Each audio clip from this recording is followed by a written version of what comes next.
Assalamualaikum warahmatullahi wabarakatuh. Perkenalkan, nama saya Muhammad Haji Pratama. Saya dari 201 absen 24. Saya akan membacakan rangkuman buku hukum kontrak teori dan teknik penyusunan kontrak dari Salim HS, SH, dan MS.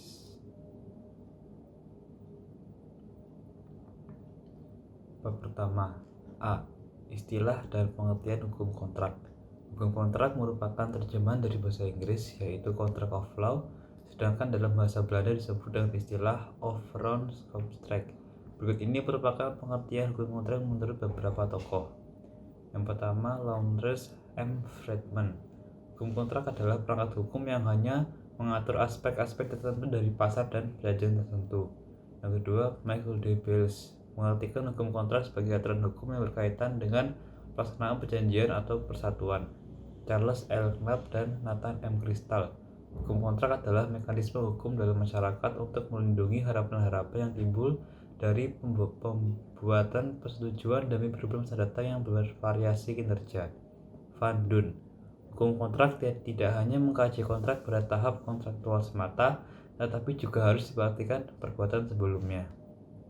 Dengan demikian, dapat disimpulkan bahwa hukum kontrak adalah keseluruhan dari kaidah-kaidah hukum yang mengatur hubungan hukum antara dua pihak atau lebih berdasarkan kata sepakat untuk menimbulkan akibat hukum.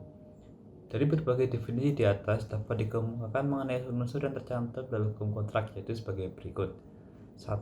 Adanya kaidah hukum, yaitu kaidah tertulis dan kaidah tidak tertulis. Yang kedua, ada subjek hukum, representatif, kreditur, dan debitur. 3. Adanya prestasi, yaitu apa yang menjadi hak dan kewajiban debitur. 4. Adanya kata sepakat sesuai pasal 13-20 KUH Perdata yang merupakan sahnya suatu perjanjian. 5. Akibat hukum yang ditimbulkan dari setiap perjanjian yang dibuat, yaitu hak dan kewajiban. B. Pengaturan hukum kontrak. Hukum kontrak diatur dalam buku 3 KUH Perdata yang terdiri atas 18 bab dan 631 pasal. Dimulai dari pasal 1233 KUH Perdata sampai pasal 1864 KUH Perdata. Hal-hal yang diatur dalam buku 3 KUH Perdata adalah sebagai berikut. 1. Perikatan pada umumnya tentang sumber perikatan, prestasi, penggantian biaya rugi, dan lain-lain.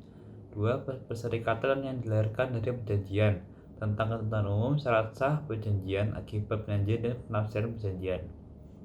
3. Hapusnya perikatan yang dibedakan menjadi 10 macam, diantaranya karena pembayaran utang, penyampuran utang, dan lain-lain. 4. Jual beli. 5. Tukar menukar. 6. Sewa menyewa. 7. Persetujuan untuk melakukan pekerjaan. 8. Persekutuan. 9. Badan hukum. 10. Hibah. 11. Penitipan barang. 12. Pinjam pakai. 13. Pinjam meminjam. 14. Bunga tetap atau abadi. 15. Perjanjian untung-untungan. 16. Pemberian kuasa. 17. Penanggung untung. 18. Perdamaian. Di luar KUH Perdata dikenal juga perjanjian yang lain seperti kontrak production sharing, kontrak joint venture, kontrak karya, leasing, beli sewa, kontrak lain, dan lainnya. Perjanjian ini disebut perjanjian imnominan, yaitu perjanjian yang tumbuh dan berkembang di kehidupan masyarakat. C. Ada sistem pengaturan hukum kontrak. Sistem pengaturan hukum kontrak menganut sistem terbuka atau open system. Artinya bahwa setiap orang bebas untuk mengadakan perjanjian, baik yang sudah diatur maupun yang belum diatur dalam undang-undang. Pasal 1338 ayat 1 KUH Perdata. Dalam sejarah perkembangannya, hukum kontrak pada mulanya menganut sistem tertutup. Namun sejak ada putusan HR atau Hughes Reed 1919 yang memuat definisi perbuatan melawan hukum yang tidak hanya melawan undang-undang, tapi juga melanggar hak-hak subjektif orang lain, kesusilaan, dan kepentingan umum, maka sistem pengaturan hukum kontrak adalah sistem terbuka. D.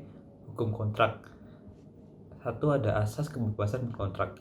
Asas kebebasan berkontrak adalah suatu asas yang memberikan kebebasan para pihak untuk membuat atau tidak membuat perjanjian, mengadakan perjanjian dengan siapapun, menentukan isi perjanjian, pelaksanaan dan persyaratannya, menentukan bentuk perjanjian yaitu tertulis dan lisan. 2. Ada asas konsensualisme. Asas ini merupakan asas yang menyatakan bahwa perjanjian pada umumnya tidak diadakan secara formal, melainkan cukup dengan adanya kesepakatan kedua belah pihak. Kesepakatan adalah persesuaian antara kehendak dan pernyataan yang dibuat oleh kedua belah pihak. Asas konsensualisme yang dikenal dalam KUH Perdata adalah berkaitan dengan bentuk perjanjian. Yang ketiga ada asas pacta sunt servanda atau kepastian hukum. Disebut juga dengan asas pacta sunt servanda merupakan asas yang berhubungan dengan akibat perjanjian. Dalam asas ini, hakim atau pihak ketiga tidak boleh melakukan intervensi terhadap substansi kontrak yang dibuat oleh para pihak. Asas pacta sunt servanda dapat disimpulkan dalam pasal 1338 ayat 1 KUH Perdata. 4. Ada asas itikat baik atau Getro. Asas ini merupakan asas bahwa para pihak, yaitu pihak kreditur dan debitur, harus melaksanakan substansi kontrak berdasarkan kepercayaan atau keyakinan yang teguh maupun kemauan baik dari para pihak. Asas itikat baik terbagi menjadi dua macam, yaitu itikat baik nisbi dan itikat baik mutlak. 5. Ada asas kepribadian atau personalitas. Asas yang menentukan bahwa seorang yang akan melakukan atau membuat kontrak hanya untuk kepentingan perseorangan saja. Ini dapat dilihat dalam pasal 1315 dan pasal 340 KUH Perdata. Pasal 315 KUH Perdata menegaskan pada umumnya seorang tidak dapat mengadakan perikatan atau perjanjian selain untuk dirinya sendiri. Inti ketentuan ini sudah jelas bahwa untuk mengadakan suatu perjanjian, orang tersebut harus untuk kepentingan diri sendiri. Pasal 340 KUH Perdata berbunyi, perjanjian hanya berlaku untuk para pihak yang membuatnya. Hal ini mengandung maksud bahwa perjanjian dibuat oleh para pihak hanya berlaku bagi mereka yang membuatnya. Departemen Kehakiman juga telah berhasil merumuskan 8 asas hukum peringatan nasional. Yang pertama ada asas kepercayaan, yang kedua asas persamaan hukum, yang ketiga asas keseimbangan, yang keempat asas kepastian hukum, yang kelima asas moral, yang keenam ada asas kepatutan, yang terakhir ada asas kebiasaan. Ada dua sumber hukum kontrak Eropa kontinental, terutama KUH Perdata dan hukum umum, terutama Amerika. Kedua sumber hukum disediakan berikut ini. 1. Ada Algemene Bepalingen van Wetgewing atau AB, merupakan ketentuan umum pemerintah Hindia Belanda yang diberlakukan di Indonesia. Yang kedua ada KUH Perdata atau BW, merupakan hukum yang berasal dari Hindia Belanda. Sementara hukum yang diatur tentang hukum kontrak diatur dalam buku 3 KUH Perdata. 3. Ada KUH Dagang. Yang keempat ada Undang-Undang Nomor 5 Tahun 1999 tentang larangan praktik monopoli dan persaingan usaha tidak sehat. Undang-undang ini terdiri atas 11 bab dan 53 pasal. Undang-Undang Nomor 18 Tahun 1999 tentang jasa konstruksi. Di undang-undang ini pasal yaitu tentang jasa konstruksi. Pasal 1 ayat 5 Undang-Undang Nomor 18 Tahun 1999 tentang jasa konstruksi. Undang-Undang Nomor 30 Tahun 1999. Pasal 1 ayat 3 tentang perjanjian arbitrase. Pasal 2 tentang persyaratan dalam perjanjian arbitrase dan pasal 7 sampai dengan pasal 11 tentang persyaratan arbitrase. Undang-Undang Nomor 24 Tahun 2000 tentang perjanjian internasional. Yang kedua ada sumber hukum kontrak Amerika. Dalam hukum kontrak Amerika, sumber hukum dibagi menjadi dua, yaitu sumber hukum primer dan sekunder. Sumber hukum primer adalah sumber hukum yang utama yang meliputi keputusan pengadilan dan status. Sumber hukum sekunder adalah sumber yang mempunyai pengaruh dalam pengadilan yang terdiri atas restatement dan legal commentary. A. Judicial opinion atau keputusan hakim. Judicial opinion merupakan sumber primer hukum kontrak yang berisikan pernyataan atau pendapat atau putusan para hakim di dalam memutuskan perkara atau kasus. Yang kedua ada statutory law atau hukum perundang-undangan. Sumber hukum ini melengkapi hukum kebiasaan atau common law yang merupakan sumber hukum tertulis. C. Ada restatement, merupakan sumber hukum sekunder yang merupakan hasil rumusan ulang tentang hukum. Restatement ini dilakukan oleh Institut Hukum Amerika. Proyek awal yang dijalankan oleh organisasinya adalah melakukan persiapan dan penyebar luasan terhadap apa yang diakui menjadi satu ringkasan yang akurat dan otoritatif. Yang kedua, melakukan ringkasan terhadap aturan hukum kebiasaan atau common law dalam berbagai macam bidang, termasuk kontrak, kerugian, dan harta kekayaan. D. Ada legal commentary atau komentar hukum. Legal commentary merupakan sumber hukum sekunder karena pendapat atau ajaran-ajaran dari para pakar. Bab 3 ada syarat-syarat sah dan momentum terjadinya kontrak. A. Istilah dan pengertian kontrak. Istilah kontrak berasal dari bahasa Inggris yaitu contracts, sedangkan dalam bahasa Belanda disebut dengan overeenkomst atau perjanjian. Terdapat berbagai pengertian tentang kontrak, antara lain pengertian dari pasal 13 KUH Perdata, doktrin teori lama, Van Duyn, Charles L. Knapp, black box dictionary, dan lain-lain.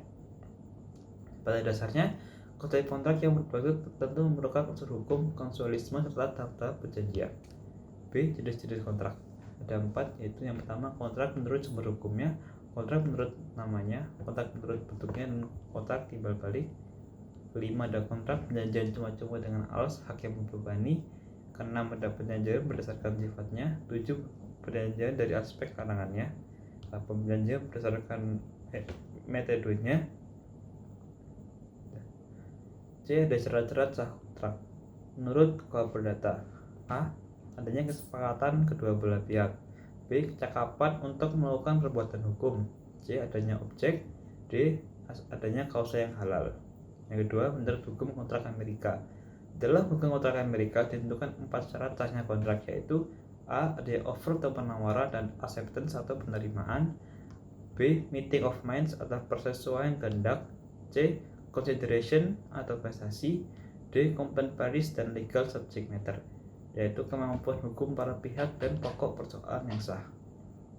D. Ada momentum terjadinya kontrak. Dalam KUHP Perdata tidak disebutkan secara jelas tentang momentum terjadinya kontrak, namun dalam pasal 1320 KUHP Perdata hanya disebutkan cukup dengan adanya konsensus para pihak. Di berbagai literatur disebutkan 4 teori mengenai momentum terjadinya kontrak, yaitu 1. Teori penyataan atau idealing story. 2. Ada teori pengiriman atau Versende theory. 3. Ada teori pengetahuan atau fair naming theory. Yang keempat ada teori penerimaan atau outbank theory. Kelima ada teori geo-objective fair naming theory. Momentum terjadinya perjanjian adalah ketika terjadinya persesuaian antara penyataan dan kehendak antara kreditur dan debitur. Namun ada kalanya tidak ada persesuaian antara penyataan dan kehendak. 3 teori ini menjawab hal tersebut antara lain: 1. Teori kehendak, teori pernyataan, dan teori kepercayaan.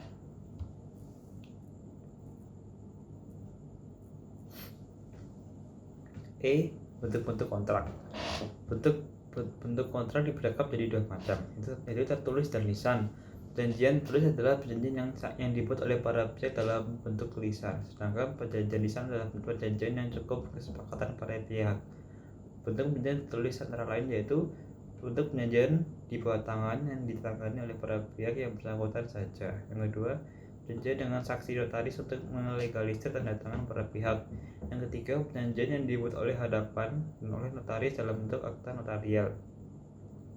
Akta notarial adalah akta yang dibuat di depan pejabat yang berwenang untuk itu, seperti PPAT, notaris, dan camat. Akta notarial bukti prima facie mengenai fakta, yaitu pernyataan dan perjanjian semua dalam akta notaris. Dalam buku kontrak Amerika, kontrak menurut bentuknya dibagi menjadi 1. Informal kontrak, 2. Formal kontrak. Formal kontrak juga dibagi menjadi 3, yaitu A. Kontrak under seal, B. Reconnaissance, C. Negotiable. F. Interpretasi dalam kontrak. Banyak kontrak yang isinya tidak dimengerti oleh para pihak, maka dari itu dikemukakan bahwa isi perjanjian dibedakan menjadi 2 macam, yaitu 1. Kata-kata jelas, 2. kata-kata tidak jelas sehingga menimbulkan berbagai macam penafsiran. Apabila kata-kata tidak jelas, maka dapat dilakukan penafsiran dengan beberapa ketentuan, yaitu 1. Menyelidiki maksud para pihak yang membuat perjanjian, pasal 1343 KUHP Perdata. 2. Jika penafsiran terkait janji, maka diselidiki pengertian yang memungkinkan perjanjian itu dapat dilaksanakan, pasal 1344 KUHP Perdata. Jika dalam perjanjian diberikan 2 pengertian, maka dipilih pengertian yang paling selaras dengan sifat perjanjian.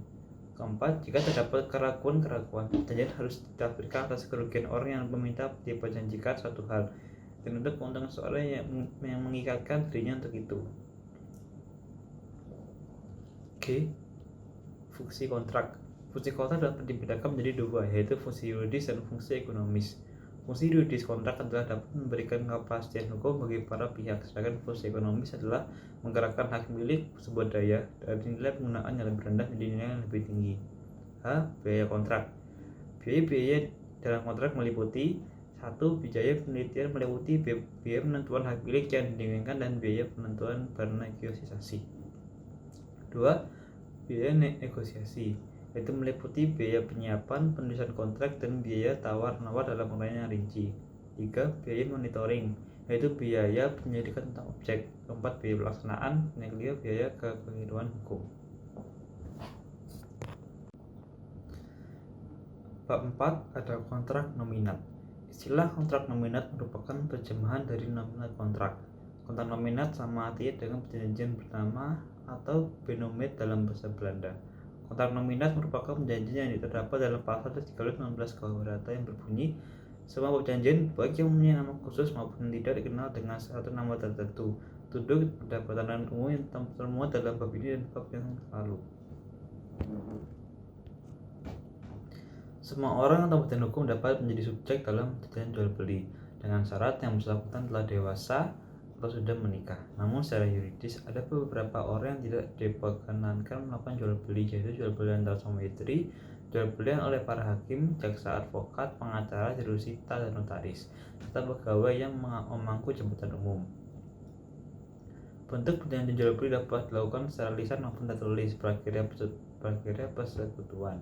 Persekutuan berakhir karena waktu telah lewat, perbuatan telah selesai, kehendak sekutu meninggal setelah seorang sekutu dan seorang sekutu yang sakit terus menerus. Korporasi dan yayasan. Dalam hukum positif Indonesia ada dua jenis badan usaha yang telah diberi status yuridis sebagai badan hukum, yaitu perseroan terbatas dan koperasi. Teori-teorinya ada pertama teori fiksi, bahwa kebenaran hukum atas kesatuan-kesatuan lain dari manusia adalah hasil khayalan. Tokohnya ialah von Savigny. B. Ada teori konsesi, bahwa badan hukum dalam negara tidak memiliki kepribadian hukum kecuali diperkenankan oleh hukum, dan ini berarti negara. Tokohnya ialah Kierkegaard dan von Savigny. C. Ada teori Saint-Vermogen, yaitu hak milik badan hukum dapat diperuntukkan dan mengikat secara sah pada tujuan tertentu, tetapi tanpa pemilik atau subjek. Tokohnya ialah Prince. D. Perjanjian hibah dikatakan sah apabila dilakukan dengan akta notaris yang asli disimpan oleh notaris. Namun ada pengecualian untuk pemberian benda bergerak yang bertubuh atau surat-surat penagihan utang kepada si penunjuk dari satu tangan ke tangan lainnya. Penyerahan dengan tanpa tetap dikatakan sah, yaitu dalam pasal 1664 sampai 1739 KUH Perdata. Penitipan barang. Penitipan sekwestrasi, penitipan barang kepada pihak ketiga karena adanya perselisihan antara penitip dengan pihak lainnya. Penyebabnya karena adanya perselisihan dan adanya perintah hakim. Ada dua cara, yaitu persetujuan dengan perintah hakim. Ada dua pihak yang terikat dalam perjanjian ini, yaitu Berwagever dan Bewarnemer. Kewajiban orang yang menerima pinjaman adalah menyimpan, memelihara, dan mengembalikan barang yang dipinjami sesuai kesepakatan. Apabila barang musnah atau rusak, maka ia harus bertanggung jawab. Hak pemberi pinjaman adalah menerima kembali barang yang dipinjaminya. Sedangkan kewajiban pemberi pinjaman adalah tidak dapat diminta kembali barang yang dipinjamkannya dan menyerahkan barang yang dipinjamkannya. Pinjam meminjam diatur dalam pasal 1754 sampai 1762 KUH Perdata. Pinjam adalah suatu perjanjian yang menentukan pihak pertama menyerahkan sejumlah uang yang dapat habis terpakai pada pihak kedua dengan syarat bahwa pihak kedua akan mengembalikan barang sejenis kepada pihak dengan jumlah dan keadaan yang sama. Subjeknya adalah pemberi pinjaman dan pinjaman dengan bunga. Pada dasarnya, pinjaman uang atau barang yang habis dalam pemakaian diperbolehkan untuk membuat syarat bahwa atas pinjaman itu akan diberikan bunga. Bunga dibedakan menjadi dua, yaitu bunga yang ditentukan dalam undang-undang dan bunga yang didasarkan pada perjanjian, yaitu dalam pasal 1792 sampai 1918 KUH Perdata. Bunga caga hidup adalah uang atau bunga yang harus diberikan setiap tahun kepada orang yang ditunjuk selamanya masih hidup atau dalam beberapa waktu tertentu untuk keperluan sehari-harinya. Perjanjian pertanggungan bunga caga hidup diatur dalam pasal 1788 sampai 1791 KUH Perdata. Perjudian adalah perbuatan untuk mempertaruhkan sejumlah uang atau harta dalam permainan tebakan berdasarkan kebetulan dengan tujuan untuk mendapat harta yang lebih besar dari jumlah semula. Sedangkan pertaruhan adalah uang atau harta benda yang dipasang ketika berjudi. Keduanya termasuk dalam perikatan wajar, definisi, dan sifat. Diatur dalam pasal 1820 sampai 50 KUH Perdata. Penanggungan adalah suatu perjanjian di mana pihak ketiga demi kepentingan kreditor mengikatkan dirinya untuk memenuhi perikatan debitur. Bila debitur itu tidak memenuhi perikatannya, ada 3 pihak yang terlibat, yaitu kreditur, debitur, dan pihak ketiga. Perikatan yang timbul akibat penanggungan dapat dihapus karena sebab yang sama dengan yang menyebabkan berakhirnya perikatan lainnya. Ada 10 cara berakhirnya perjanjian yaitu pembayaran, penawaran, pembayaran tunai, diikuti dengan penyimpanan atau penitipan, pembayaran utang, kompensasi, penyaluran utang, pembebasan utang, musnahnya barang terutang, pembatalan, dan berlakunya syarat pembatalan. Perjanjian perdamaian kekuatan pembuktian. Perdamaian yang dilakukan oleh para pihak memiliki kekuatan mengikat sama dengan putusan hakim pada tingkat akhir, baik itu putusan kasasi maupun peninjauan kembali. Perdamaian itu tidak dapat dijadikan dengan alasan pembatalan bahwa terjadi kekeliruan mengenai hukum atau dengan alasan bahwa salah satu pihak dirugikan. Bab 5. Ketentuan-ketentuan umum dalam hukum kontrak. Pertama ada somasi. Dasar hukum dan bentuk somasi. Somasi atau pernyataan lalai diatur dalam pasal 123 KUH Perdata dan pasal 1243 KUH Perdata. Somasi adalah teguran dari si berpiutang kreditor kepada si berhutang agar dapat memenuhi prestasi sesuai si perjanjian. Ada 3 cara terjadinya somasi, yaitu A. Debitur melaksanakan prestasi yang keliru. B. Debitur tidak memenuhi prestasi yang pada hari telah dijanjikan. C. Prestasi yang dilaksanakan oleh debitur tidak lagi berguna bagi kreditur yang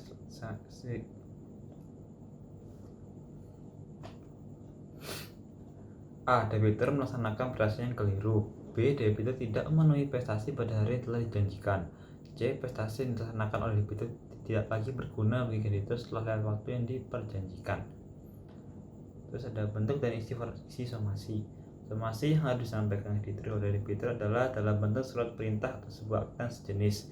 Yang berwenang mengeluarkan surat perintah itu adalah kreditur atau pejabat yang berwenang untuk itu. Pejabat yang berwenang adalah jurusita, badan usaha piutang negara, dan lain-lain. Peristiwa yang tidak memenuhi somasi. Ada 5 macam peristiwa yang tidak mencaratkan pernyataan lalai sebagaimana dikemukakan berikut ini. Pertama, debitur menolak pemenuhan. B. Debitur mengakui kelalaiannya. C. Pemenuhan prestasi tidak mungkin dilakukan. D. Pemenuhan tidak berarti lagi atau sinlus. E. Debitur melakukan prestasi dan tidak sebagaimana mestinya.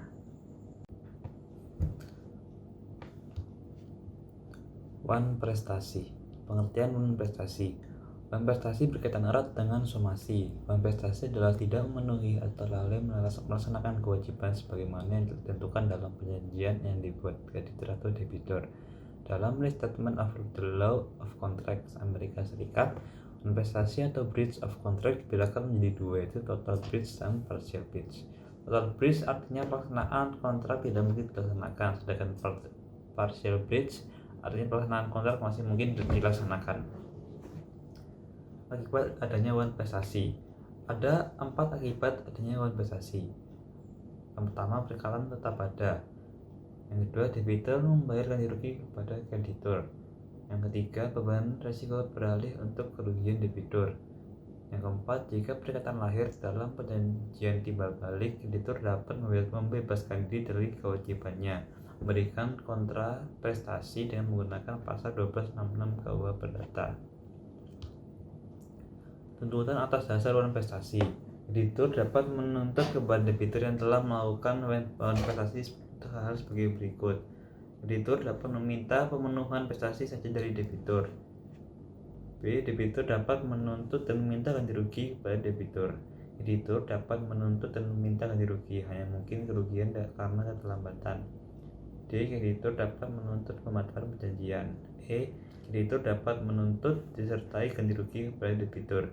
Ganti rugi itu berupa pembayaran uang denda. Dalam kontrak Amerika Serikat, sanksi utama terhadap breach of contract adalah pembayaran compensation atau ganti rugi yang terdiri atas cost atau biaya, damage atau ganti rugi, serta tuntutan pembatalan perjanjian atau rescission. Ganti rugi. Ada 2 sebab timbulnya ganti rugi, yaitu ganti rugi karena wan prestasi dan perbuatan hukum. Ganti rugi karena wan prestasi diatur dalam buku 3 KUH Perdata yang dimulai dari pasal 124 KUH Perdata sampai dengan pasal 1252 KUH Perdata. Sedangkan ganti rugi karena perbuatan melawan hukum itu dalam pasal 1365 KUH Perdata. Ganti rugi karena perbuatan melawan hukum adalah suatu bentuk ganti rugi yang dibebankan kepada orang yang telah menimbulkan kesalahan kepada pihak yang dirugikannya, bukan karena adanya perjanjian. Adapun ganti rugi karena manifestasi adalah suatu bentuk ganti rugi yang dibebankan kepada debitur yang tidak memenuhi isi perjanjian yang telah dibuat antara kreditur dan dengan debitur. Ganti rugi yang dapat dituntut oleh kreditur kepada debitur adalah sebagai berikut. Kerugian yang telah dideritanya, yaitu berupa penggantian biaya-biaya dan kerugian. Yang kedua, keuntungan yang sedianya akan diperoleh. Ini ditunjukkan kepada bunga-bunga. Dalam pasal 1349 KUH Perdata ditemukan bahwa penggantian kerugian disebabkan manifestasi yang hanya ditentukan dalam bentuk uang. Namun dalam perkembangannya menurut ahli jurisprudensi bahwa ganti rugi dapat diberikan menjadi dua, yaitu ganti rugi material dan ganti rugi immaterial. Kerugian material adalah suatu kerugian yang diderita kreditur dalam bentuk kekayaan, uang atau benda. Sedangkan kerugian immaterial adalah suatu kerugian yang diderita oleh kreditur yang tidak bernilai uang seperti rasa sakit, buah pucat, dan lain-lain. Keadaan memaksa. Keadaan di mana debitur tidak dapat membayar kepada kreditur sama sekali, karena keadaan memaksa disebut keadaan memaksa absolut. Sedangkan di keadaan di mana debitur masih mungkin membayar kepada kreditur meskipun dengan risiko yang sangat tinggi disebut keadaan memaksa relatif. Ada dua teori tentang keadaan memaksa, yaitu teori Onmo-Gilich-Gehet. Teori mengatakan ketidakmungkinan baik absolut relatif setelah debitur membayar kepada kreditur. Kedua, teori tersebut bersifat memaksa. Yang ada resiko. Resiko adalah ajaran di mana salah satu pihak harus memikul kerugian dikarenakan ada keadaan memaksa yang terjadi dalam objek perjanjian. Hal ini terjadi apabila salah satu pihak memberikan prestasi sedangkan pihak yang lain pasif. Untuk lebih jelasnya bisa dilihat di pasal 1237 KUH Perdata. Perjanjian timbal balik adalah perjanjian di mana kedua pihak wajib melakukan prestasi sesuai kesepakatan. Yang termasuk dan tersebut adalah jual beli, sewa menyewa, tukar menukar, dan sebagainya. Berdasarkan SEMA nomor 3 tahun 2003 telah dicabut pasal 1460 KUH Perdata, namun pelaksanaannya bergantung pada letak, tempat barang, dan siapa yang memusnahkan barang tersebut. Dalam menukar apabila terjadi keadaan memaksa, maka pemilik barang dapat menuntut barangnya sesuai pasal 1545 KUH Perdata. Sedangkan dalam jual beli, risiko barang rusak atau musnah menjadi tanggung jawab pembeli. Bab 6. Penyusunan struktur dan anatomi kontrak. A. Pengantar. Kontrak yang dibuat berlaku seperti halnya undang-undang bagi pembuatnya. Untuk itu, untuk membuat kontrak diperlukan ketelitian dan kecermatan dari masing-masing pihak yang perlu diperhatikan. 1. Kemampuan para pihak. Kecakapan para pihak untuk mengadakan dan membuat kontrak nyatakan cakap dan menang, yaitu dewasa, umur 21 tahun atau sudah menikah. 2. Perpajakan. Transaksi bisnis merupakan transaksi kena pajak. Kontrak sedemikian rupa untuk memperkecil pajak. 3. Alas hak yang sah.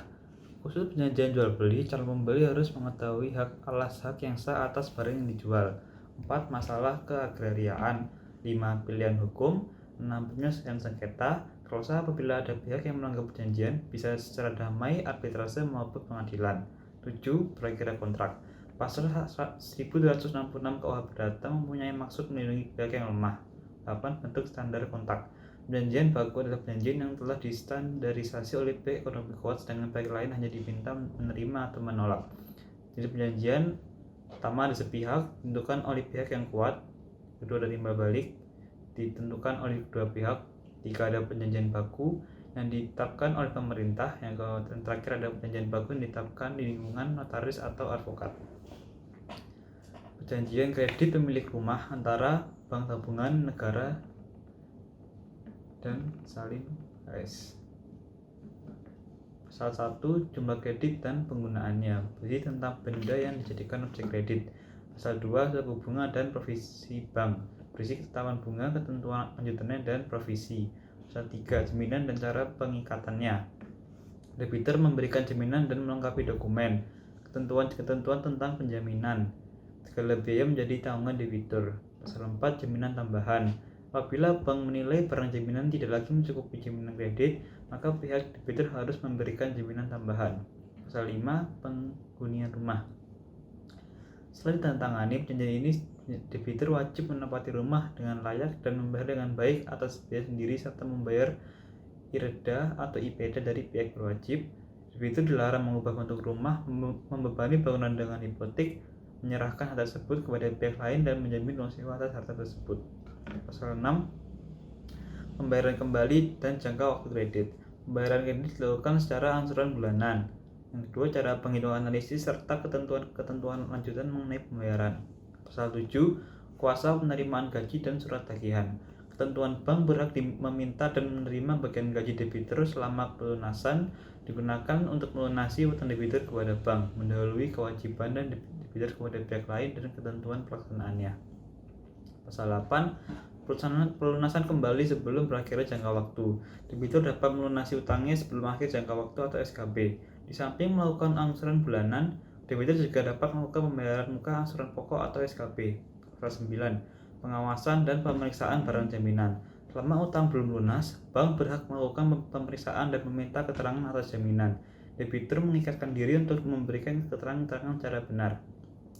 Pasal 10, penagihan seketika seluruh utang. Bank dapat menagih seluruh sisa utang dan debitur wajib membayar lunas seluruh utang apabila debitur cedera janji, debitur tidak mungkin dan tidak mempunyai dasar hukum untuk memenuhi suatu ketentuan, perusahaan tempat debitur bekerja telah dinyatakan valid, debitur melakukan hal yang membahayakan jaminan atau jaminan telah musnah, keterangan yang diberikan debitur terkait jaminan adalah palsu, debitur bertindak bertentangan dengan peraturan perundang-undangan yang mempengaruhi hubungan kerjanya, kejadian lain yang dinilai layak bagi bank untuk melakukan penagihan seketika, sebab atau kejadian yang telah terjadi mungkin akan terjadi sehingga menjadi layak bagi bank untuk melakukan penagihan seketika mengenai seluruh atau sisa utang guna melindungi kepentingan menurut penetapan atau pertimbangan bank. Yang kedua, setelah mendapat peringatan dari bank, debitur tidak melunasi kewajiban pembayarannya, maka bank berhak memerintahkan kepada debitur untuk mengosongkan rumah berikut tanahnya yang telah dijamin kepada debitur kepada bank dalam perjanjian. Debitur mengikatkan untuk mengosongkan rumah beserta tanah selambat-lambatnya dalam jangka waktu 30 hari dihitung mulai tanggal perintah bank. Yang ketiga, debitur ternyata tidak mengosongkan rumah dalam jangka waktu yang ditentukan, maka bank berhak untuk meminta bantuan pihak yang berwenang guna mengeluarkan debitur dan mengosongkan rumah. 4. Debitur menyatakan melepaskan haknya untuk meminta bantuan dari instansi apabila hak itu memang ada. Pasal 11. Debitur cedera janji. Cedera janji debitur menurut bank. A. Debitur tidak membayar angsuran bulanan ataupun jumlah angsuran bulanan dibayar kurang dari jumlah yang ditetapkan. Tidak melunasi kewajiban angsuran bulanan menurut batas tanggal waktu itu, debitur telah mendapat surat peringatan 3 kali berturut-turut.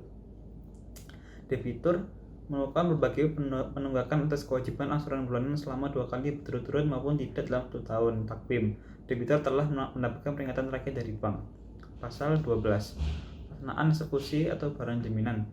Bank menggunakan haknya untuk menagih pelunasan sekaligus atas utang debitur dan debitur tidak dapat memenuhi kewajiban membayar pelunasan walaupun telah mendapat peringatan dari bank. Maka bank berhak untuk setiap saat melaksanakan eksekusi atas jaminan yang dipegang. 2. Hasil eksekusi dan atau penjualan barang jaminan tersebut digunakan untuk melunasi sisa utang debitur kepada bank. 3. Apabila hasil penjualan atau eksekusi barang jaminan kredit jumlah belum mencukupi untuk melunasi seluruh hutang debitur kepada bank, maka sesuai dengan ketentuan atau peraturan yang telah berlaku, bank berhak untuk mengambil pelunasan sisa utang dari penjualan barang lain milik debitur yang ditunjuk oleh debitur sebagai jaminan tambahan atas kredit ini. Pasal 13. Timbul dan berakhirnya hak-hak dan kewajiban. Perjanjian kredit berlaku efektif dan mengikat kedua belah pihak setelah ditandatangani oleh bank dan debitur. Debitur telah melunasi seluruh utangnya dan untuk itu telah menerima pernyataan lunas dari bank. Maka bank menghapusnya atau menghentikan mengikatkan barang jaminan dan merayah hipotek atas barang-barang. 3. Bank wajib menyerahkan kembali kepada debitur semua surat-surat dan dokumen-dokumen mengenai rumah berikut tanahnya, serta bukti-bukti lain yang disimpan atau dikuasai bank. Pasal 14. Penyerahan piutang kepada pihak lain. Debitur menyetujui dan memberikan hak sepenuhnya kepada bank untuk menyerahkan piutang dan tagihan bank kepada debitur berikut semua janji, aksesoris, hak jaminan atas kredit. 1. Seluruh pembayaran utang atau setiap bagian dari utang debitur dan surat menyurat harus dilakukan dan dialamatkan kepada kantor bank yang telah ditentukan jam-jam kerja. 2. Dianggap telah diserahkan dan diterima apabila dikirimkan kepada pihak bank dengan alamat, pihak debitur dengan alamat. 3. Masing-masing akan memberitahukan secara tertulis kepada kesempatan pertama secepatnya setiap terjadi perubahan alamat. Pasal 16. Kuasa yang tidak dapat ditarik kembali. Semua kuasa yang dibuat dan diberikan oleh debitur dalam perjanjian merupakan kuasa mutlak yang tak terpisahkan dari perjanjian dan tidak dapat ditarik kembali karena sebab apapun. Dan debitur mengikat serta mewajibkan diri tidak membuat surat-surat kuasa dan janji yang sifat aslinya kepada pihak lain. Pasal 17. Hukum yang berlaku. Atas perjanjian ini, baik mengenai pelaksanaannya maupun mengenai penafsiran berlaku hukum perdata, sebagaimana termaksud dalam Kitab Undang-Undang Hukum Perdata untuk Indonesia. Pasal 18. Hak dan kewajiban yang timbul dan berakar pada perjanjian ini diatur dengan ketentuan dan prosedur kerja yang berlaku pada bank. Melaksanakan perjanjian ini mengikat dan harus ditaati oleh debitur. Pasal 19 atau domisili. Tentang perjanjian ini dengan segala akibat kedua pihak memiliki tempat tinggal hukum atau domisili. Kekuatan mengikat perjanjian baku atau standar. Perjanjian ini dibuat antara bank tabungan negara dengan nasabah. Ada beberapa pasal yang memberikan nasabah seperti perubahan suku bunga yang dibayarkan kepada nasabah. Persoalan ini apakah dengan adanya berbagai klausula tersebut perjanjian itu mempunyai kekuatan mengikat. Wendy's berpendapat bahwa dua kondisi itu tidak meyakinkan. Pendapat Shelley Makar memang dapat dipakai sebagai dasar pengikat, tapi hanya dengan syarat bahwa hal itu dilengkapi dengan alasan kepercayaan. Hal ini mengandung arti pentandatanganan hanya ada nilai dalam kerangka pembicaraan. Penandatanganan ini tidak hanya mengikat kalau ia mau, juga ya sepanjang telah menyebabkan kepercayaan pada pihak usaha lain dengan cara diperhitungkan bahwa ia mau terikat. Dari kedua pandangan penulis tersebut, penulis menyetujui pandangan yang dikemukakan oleh Stein dan Hondius yang menitikberatkan kekuatan mengikat perjanjian atau karena kebiasaan. Pada dasarnya, masyarakat menginginkan hal-hal yang bersifat pragmatis, artinya dengan menandatangani formulir, ia akan segera mendapatkan sesuatu yang diinginkan tanpa perlu waktu dan pikiran yang lama. Dalam pembuatan kontrak ada pembatasannya, yaitu sebagai berikut. 1. Pembatasan atau syarat-syaratan yang ditetapkan oleh hukum dan badan pemerintah. 2. Pembatasan dalam penjualan benda tak bergerak. 3. Persyaratan dari Departemen Tenaga Kerja mengenai perjanjian dalam jangka waktu yang tertentu. 4. Persyaratan dalam perjanjian keagenan dan distributor. B. Prinsip-prinsip dalam penyusunan kontrak. Ada dua prinsip yang harus diperhatikan, yaitu 1. Beginsialan der Kontraversit atau partai otonomi, yaitu para pihak bebas untuk memperjanjikan apa yang mereka inginkan dengan syarat tidak bertentangan dengan undang-undang, tertiban umum, dan kesusilaan. Yang kedua ada Pacta sunt servanda. Pra penyusunan kontrak. Pertama, identifikasi para pihak. Yang kedua, penelitian awal aspek terkait. Yang ketiga, pembuatan Memorandum of Understanding atau MOU. Yang keempat, ada negosiasi. Tahap penyusunan. Ada 5 tahap dalam penyusunan kontrak Indonesia. Pembuatan draft pertama yang meliputi detail kontrak, pembukaan, isi tanggal, pembuatan kontrak, pihak-pihak dalam kontrak, recital, yaitu penjelasan resmi atau latar belakang jenis atau kontrak, isi kontrak, memuat apa yang dikehendaki, hak dan kewajiban serta penyelesaian sengketa. Yang terakhir ada penutup, memuat tata cara pengesahan suatu kontrak. Yang kedua, saling menukar kontrak draft. Yang ketiga, jika perlu dilakukan revisi. Yang keempat, lakukan penyelesaian akhir. Yang terakhir, penutup dengan penandatanganan kontrak oleh masing-masing pihak. Struktur dan anatomi kontrak bagi menjadi 3 bagian. Ada pembuka, penutup yang para pihak, dan penjelas. Bagian isi ada 4. Pertama ada klausula definisi, klausula transaksi, klausula spesifik, dan terakhir klausula ketentuan umum. Bagian penutup bagi menjadi 2, itu sebagai kata penutup bisa menerangkan bahwa perjanjian dibuat oleh pihak yang memiliki kapasitas atau pada pihak menyatakan ulang bahwa mereka terikat dengan kontrak. Yang kedua, subbagian ruang penempatan penandatangan. Tempat pihak menandatangani kontrak dengan menyebutkan nama pihak yang terlibat, nama jelas, dan jabatan dari yang menandatangani.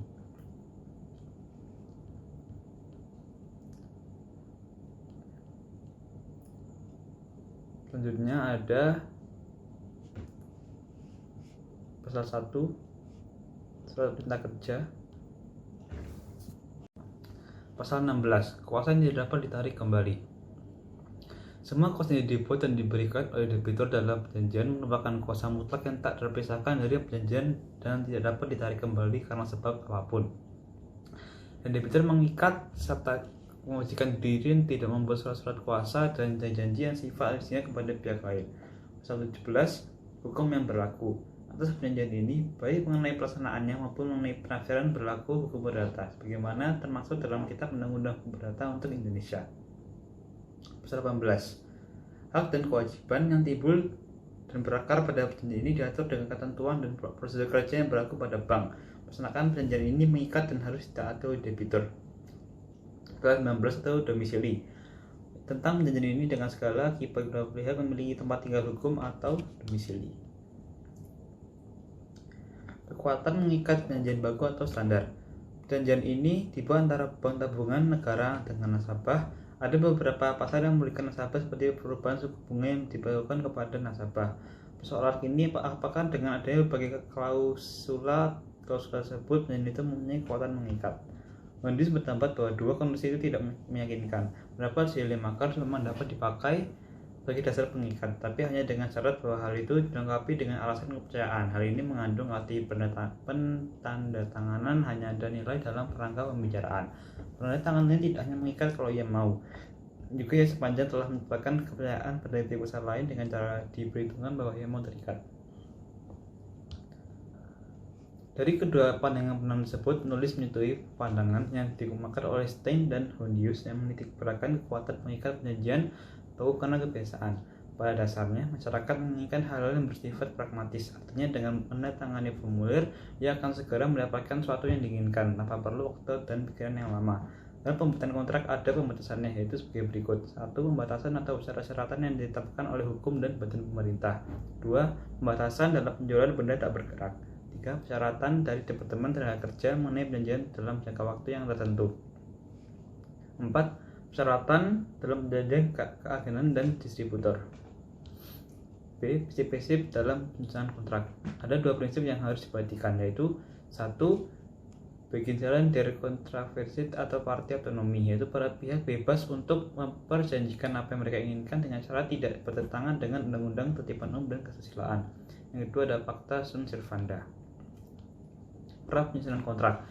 Pertama, identifikasi para pihak. Yang kedua, penelitian awal aspek terkait. Yang ketiga, pembuatan Memorandum of Understanding atau MOU.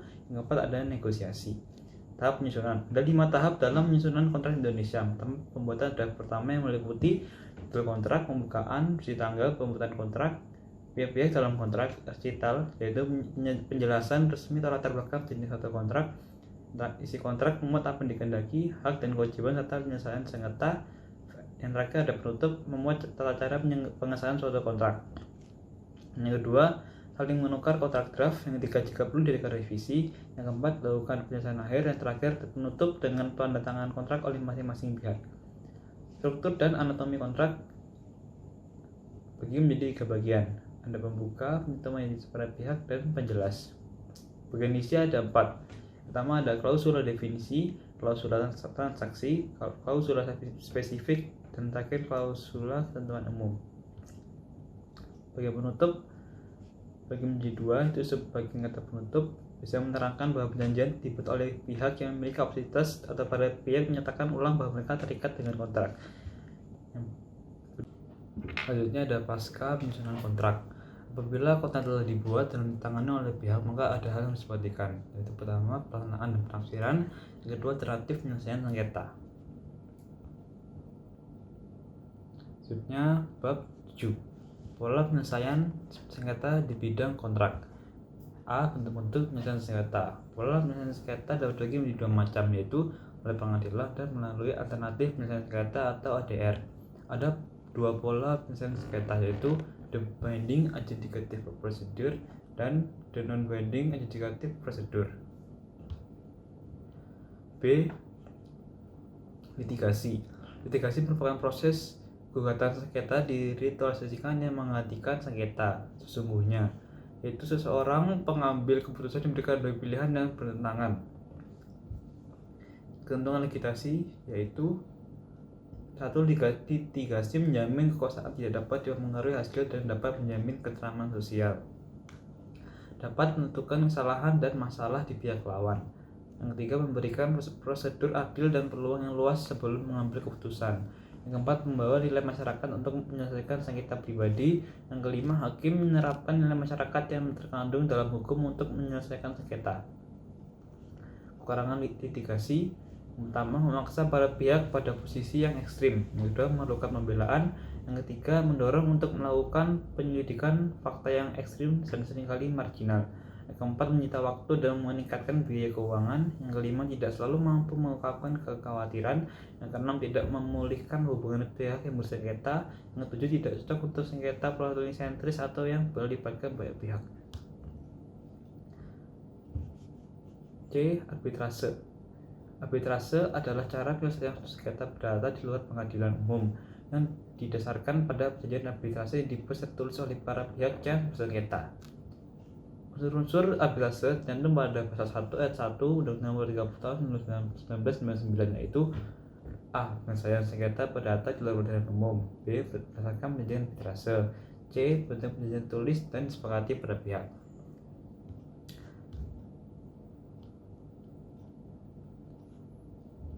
Alasan memilih arbitrase. Dalam laporan resmi internasional mengenai arbitrase sebagai alternatif penyelesaian sengketa, terdapat 3 keunggulan memiliki institusi arbitrase, yaitu penyelesaian cepat, terjaga kerahasiaannya, dan biaya lebih rendah. 5. Sengketa yang dapat diselesaikan melalui arbitrase. Sengketa yang dapat diputus melalui arbitrase adalah sengketa di bidang perdagangan dan mengenai hak yang menuntut hukum dan peraturan undang-undang dikuasai sepenuhnya oleh para pihak yang bersengketa.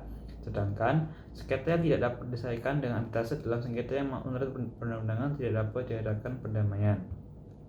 6. Bentuk klausula perjanjian arbitrase. Klausula perjanjian arbitrase dibagi menjadi 2 macam: pactum de compromitendo dan akta kompromis. Pactum de compromitendo adalah perjanjian arbitrase yang dibuat sebelum terjadinya perselisihan. Sedangkan akta kompromis maksudnya adalah suatu akta yang berisi perjanjian arbitrase yang dibuat oleh para pihak setelah terjadi sengketa. 7. Prosedur penyelesaian sengketa melalui lembaga arbitrase. Prosedur pemeriksaan dalam penyelesaian sengketa melalui lembaga arbitrase adalah pemohon mengajukan permohonan pemeriksaan sengketa secara tertulis kepada arbiter atau majelis arbitrase. Pemeriksaan secara lisan dapat dilakukan apabila disetujui oleh para pihak. Rangkaian tugas arbiter.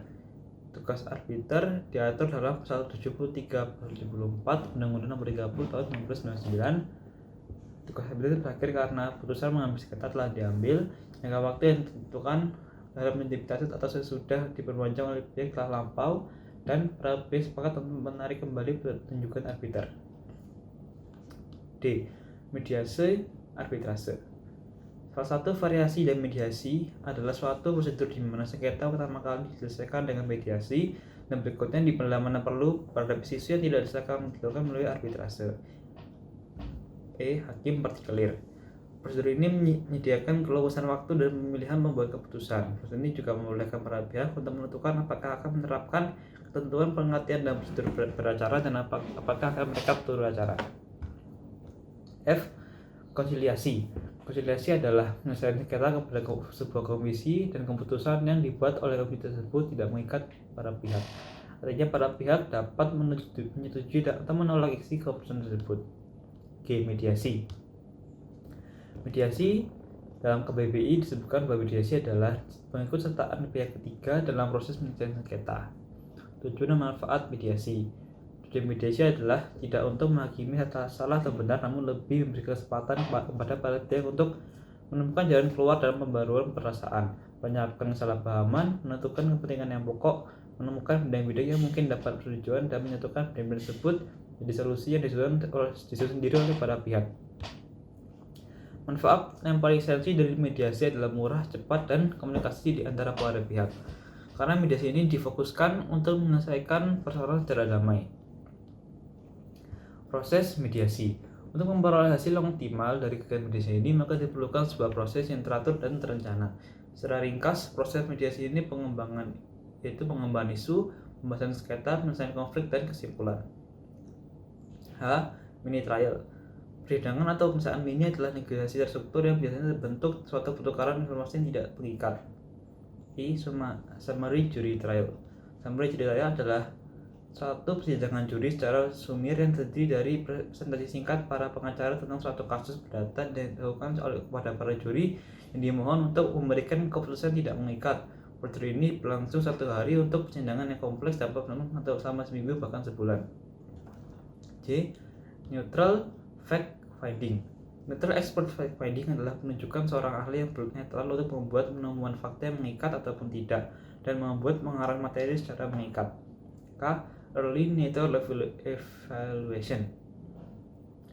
Tujuan untuk mengurangi biaya dan hambatan dalam melakukan proses litigasi. Dalam hal ini, proses praktisi hukum membantu para pihak dan penasihat sebelum melakukan pemeriksaan dan menganalisis sebuah kasus. Sang penilai memberikan penilaian dan membantu pihak yang bersangkutan menyusun atau rencana untuk memberikan informasi dan atau memimpin pemeriksaan yang bertujuan mengarahkan negosiasi secara serius. 8. Cara berakhirnya kontrak. Cara berakhirnya kontrak merupakan selesainya atau dihapusnya kontrak yang dibuat antara dua pihak, yaitu kreditur dan debitur tentang suatu hal seperti jual beli, utang piutang, sewa menyewa, dan lain-lain. Kreditur adalah pihak yang berhak atas suatu prestasi dan debitur merupakan pihak yang berhak memenuhi prestasi. Berakhirnya kontrak dapat digolongkan menjadi 12 macam, yaitu pertama ada pembayaran, novasi atau pembayaran utang, kompensasi, konfusio pembiayaan utang, kebatalan atau pembatalan, berlaku syarat batal, jika waktu kontrak telah berakhir, laksanakan objek penjanjian, kesepakatan kedua belah pihak, pemenuhan kontrak secara sepihak oleh salah satu pihak, dan adanya putusan pengadilan. Pembayaran. Konteks pembayaran. Pembayaran adalah pelunasan utang oleh debitur kepada debitur. 2. Orang yang berhak melakukan pembayaran adalah orang yang debitur yang berkepentingan langsung, penjamin, dan orang ketiga yang berhak atas nama debitur. Objek pembayaran. Objek pembayaran bergantung dari sifat dan isi perjanjian yang dibuat antara kreditur dengan debitur. 4. Tempat pembayaran yang dilakukan. Pada dasarnya, tempat pembayaran dilakukan di tempat yang telah ditetapkan dalam perjanjian antara kreditur dengan debitur. Akan tetapi, apabila kedua belah pihak tidak menentukan secara tegas tempatnya, tempat pembayaran dapat ditentukan berdasarkan ketentuan tertentu. 5. Biaya dan bukti pembayaran. Biaya dan bukti ditanggung oleh debitur dan debitur berhak menerima bukti pembayaran dari kreditur. 6. Subrogasi. Subrogasi merupakan penggantian kedudukan kreditur oleh pihak ketiga dalam perjanjian sebagai akibat pembayaran oleh pihak ketiga atas utang debitur kepada pihak debitur. Jadinya subrogasi disebabkan oleh dua hal, yaitu perjanjian dan undang-undang. C. Novasi. Novasi adalah suatu perjanjian antara debitur dan kreditur di mana perjanjian lama dan sebaiknya ada yang ada dihapuskan dan timbul sebuah objek dan subjek perjanjian yang baru. Unsur novasi antara lain adanya perjanjian baru, adanya subjek baru, adanya hak dan kewajiban, dan adanya prestasi. Novasi dibagi menjadi 3, yaitu 1. Novasi objektif, artinya suatu perjanjian yang dibuat antara debitur dan kreditur di mana perjanjian lama dihapuskan. 2. Novasi subjektif yang pasif, artinya perjanjian yang dibuat antara debitur dan kreditur, namun debiturnya diganti dengan debitur yang baru sehingga debitur lama dibebaskan. 3. Novasi subjektif yang aktif, artinya menggantikan kreditur di mana kreditur lama dibebaskan dari kontrak dan kemudian muncul kreditur baru dengan debitur lama. D. Kompensasi. Kompensasi adalah penghapusan masing-masing utang dengan jalan saling membutuhkan utang yang sudah dapat ditagih antara kreditur dan debitur. Cara terjadinya kompensasi antara lain: 1. Kedua-duanya berpokok pada sejumlah uang. Yang kedua, berpokok pada jumlah barang yang dapat dihabiskan dari jenis yang sama. Yang ketiga, kedua-duanya dapat ditetapkan dan ditagih seketika.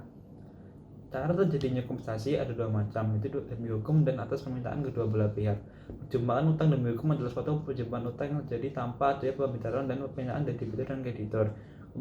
Kompensasi kontraktual adalah suatu bentuk kompensasi yang terjadi atas dasar permintaan dan persetujuan antara pihak debitur dan kreditur. Penyaluran utang. Penyaluran utang merupakan penyaluran kedudukan sebagai orang yang berutang dengan kedudukan sebagai kreditur menjadi satu. Pasal 1436 KUH Perdata. 2 cara terjadinya penyaluran utang, yaitu dengan jalan penulisan hak dengan alas hak hukum dan dengan jalan penulisan hak di bawah alas hak khusus. Penyaluran utang diatur dalam pasal 1436 KUH Perdata sampai dengan pasal 1137 KUH Perdata. Dalam BW baru negeri Belanda adanya penyaluran utang yang diatur dalam pasal 1472 New BW. Pembebasan utang. Pembebasan utang adalah suatu pernyataan sepihak dari kreditur kepada debitur bahwa debitur dibebaskan dari perutangan. Ada 2 cara terjadinya, yaitu cuma-cuma dan prestasi dari pihak debitur. pembebasan utang itu dalam pasal 1438 sampai 1443 KUH Perdata. G. Ketebalan atau pembatalan kontrak. Penyebab timbul pembatalan kontrak yaitu perjanjian dibuat oleh orang yang belum dewasa atau di bawah kemampuan, tidak mengindahkan bentuk perjanjian, dan ada cacat kehendak. Cacat kehendak adalah kekurangan dalam kehendak orang atau orang yang melakukan perbuatan menghalangi terjadinya persesuaian kehendak. Cacat kehendak dapat dibedakan menjadi 3, yaitu kekhilafan, paksaan, penipuan, dan ada doktrin cacat kehendak yang keempat, yaitu penyalahgunaan keadaan. Macam kebatalan dibedakan menjadi 2 macam, yaitu kebatalan mutlak yang merupakan kebatalan yang tidak perlu dituntut secara tegas, dan kebatalan relatif yang merupakan kebatalan yang dituntut secara tegas. Akibat kebatalan dapat dilihat dari dua aspek. Yang pertama, akibat kebatalan orang-orang yang tidak mewenang melakukan perbuatan hukum itu pulihnya barang-barang dan orang-orang yang bersangkutan seperti sebelum perkatan dibuat. Lalu yang kedua, akibat kebatalan cacat kehendak, pulihnya barang-barang dan orang-orang yang bersangkutan seperti dalam keadaan semula. Undang-undang tidak membatasi jangka waktu tentang pembatalan perjanjian secara khusus, namun dalam undang-undang ditentukan jangka waktu yang paling pendek 5 tahun, dan pasal 1454 KUH Perdata. Pembatalan kontrak diatur dalam pasal 1446 KUH Perdata sampai dengan pasal 1456 KUH Perdata. H. Berlakunya syarat batal. Syarat batal adalah suatu syarat yang bila dipenuhi akan menghapuskan perjanjian dan membuat segala sesuatu pada keadaan semula, seolah tidak ada satu perjanjian. I. Jangka waktu kontrak telah berakhir. Setiap kontrak telah ditentukan jangka waktu dan tanggal berakhirnya kontrak. Penentuan jangka waktu dan tanggal berakhir kontrak adalah didasarkan pada kemauan kesepakatan para pihak. Ada kontrak yang jangka waktu dan tanggal berakhirnya kontrak singkat, dan ada juga yang jangka waktu dan tanggal berakhirnya lama. Jangka waktu berakhir kontrak tidak ada yang sama dengan satu dengan yang lainnya. C. Laksanakan objek perjanjian. Pada dasarnya objek perjanjian adalah sama dengan prestasi. Prestasi itu sendiri dari melakukan sesuatu, berbuat sesuatu, atau tidak berbuat sesuatu. Dalam perjanjian timbal balik, seperti jual beli, siapa menyewa, tukang menukar, dan lain-lain, telah ditentukan objek perjanjian. Misal dalam jual beli tanah, maka juga adalah barang dan harga. Pihak penjual tanah berkewajiban menyerahkan tanah secara real dan menyerahkan surat-surat tanah tersebut. Begitu pula juga membeli tanah berkewajiban untuk menyerahkan uang harga tanah tersebut. Dengan telah dilantarkan objek perjanjian, maka perjanjian antara penjual dan pembeli telah berakhir. H. Kesepakatan kedua belah pihak. Ada beberapa periode dalam pengakhiran kontrak berdasarkan kesepakatan kedua belah pihak, yaitu yang pertama, periode penyelidikan umum atau eksplorasi, yang kedua periode studi kelayakan atau feasibility studies, yang ketiga ada periode konstruksi, yang keempat ada periode operasi. Masing-masing periode para pihak dapat menyepakati untuk mengakhiri kontrak karya yang disebut oleh para pihak. Karya kontrak ini didasarkan nilai ekonomis dari objek perjanjian. L. Pembuatan kontrak secara sepihak. Artinya baik debitur menghentikan proyek kontrak yang dibuat secara dengan debitur walaupun jangka waktu belum berakhir. Ini disebabkan debitur tidak menunaikan prestasi sebagaimana mestinya. Berbagai istilah tersebut dijadikan sebagai berikut.